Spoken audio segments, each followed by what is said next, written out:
Gene Robinson, let's bring you in. We're going to read your op-ed. Mika, let's move on. I think it's best. Eugene Robinson, so much for St. John, the Washington Post. It's awfully early. This is, of course, in response to the race card back and forth that's been happening. It's awfully early for John McCain to be running such a desperate, ugly campaign against Barack Obama. I guess it's useful for Democrats to get a reminder that the Republican Party plays presidential politics by the same moral code that guided the bad boy Oakland Raiders in their heyday. Just win, baby.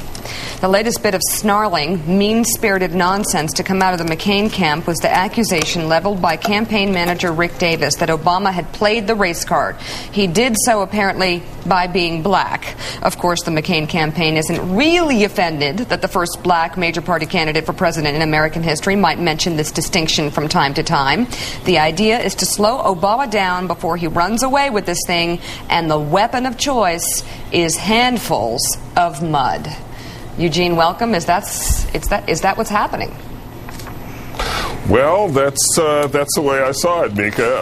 And by the way, you and Joe, don't make me come over there now. You guys are going at it on the energy plan. I think you both made some good points. Yeah, thank you. There is no energy plan, Gene, nor will there be, because ideologues will stop America from getting a forward-looking energy plan. But on this, is John McCain in the mud? Is he fighting dirty? Well, is he in the mud? Yes. Is he fighting dirty? Well, most anything goes in a presidential race. I don't think he has gone completely beyond the pale yet. The Paris Hilton and Britney Spears ad, that's pretty snide. But again, it's not beyond the pale. This isn't a nice kind of contest. It never was going to be a nice kind of contest.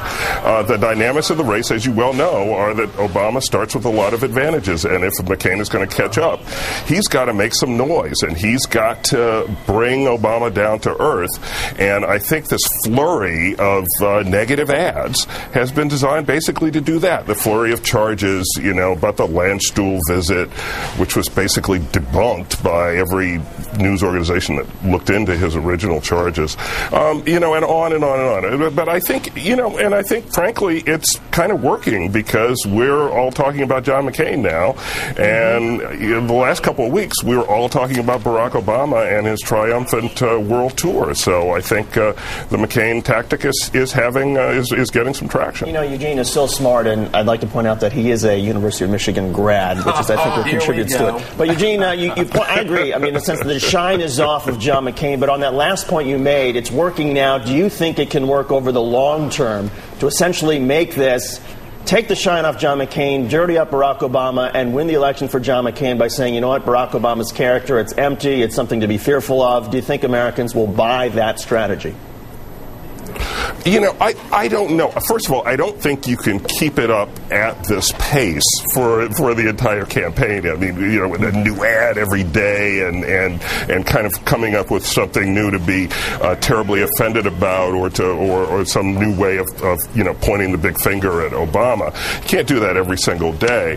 But this celebrity charge, this is interesting. It's taking one of Obama's great positives, which is he is a charismatic, good-looking guy whom people like, who has this thing about him, and turning it into a negative, or trying to turn it into a negative, and saying that there's something not quite right about that. It'll be interesting to see if we can pick up any sort of seismic fluctuations in the polls after this kind of celebrity blitz, because that's something, after all, that Obama can't really change about himself, and most people would say it's kind of a good thing, but if you can turn it into a negative, maybe you can gain some ground. Hey, Jake, I'm sorry, go ahead. No, Eugene, this is Tiki, and I have a couple of things for you. One, does the McCain camp have a gripe here? Because they haven't said any of this stuff yet about Obama being unlike the presidents on the dollar bills. And secondly, did this celebrity ad, is that racist in a way? Good questions.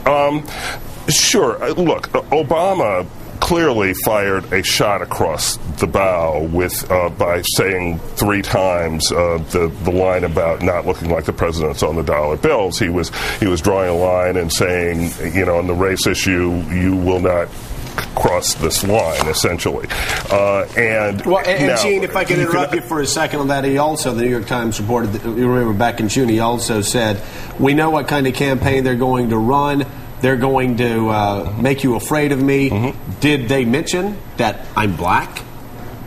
Yeah, and I actually remember when he said that back in June. So it's he has said this before. It is and again it was more of a shot across the bow. Now, was the McCain campaign's reaction a bit outsized compared to the insult? Yes, it was, because it was as if they had Obama had walked up to McCain and slapped him with his gloves and challenged him to a duel. I mean, they were just in a rage about this thing.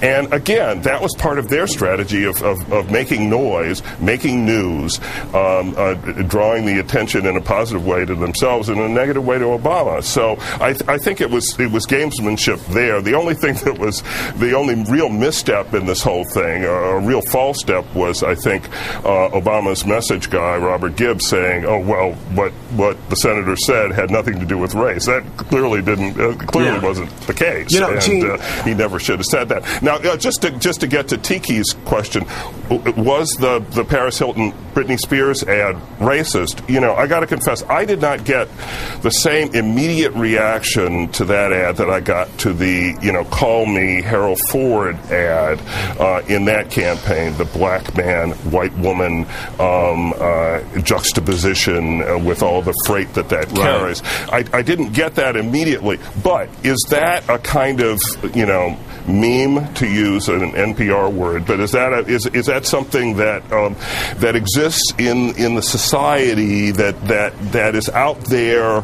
in a subliminal way, maybe, and that people pick up on on some level? I think it depends on what kind of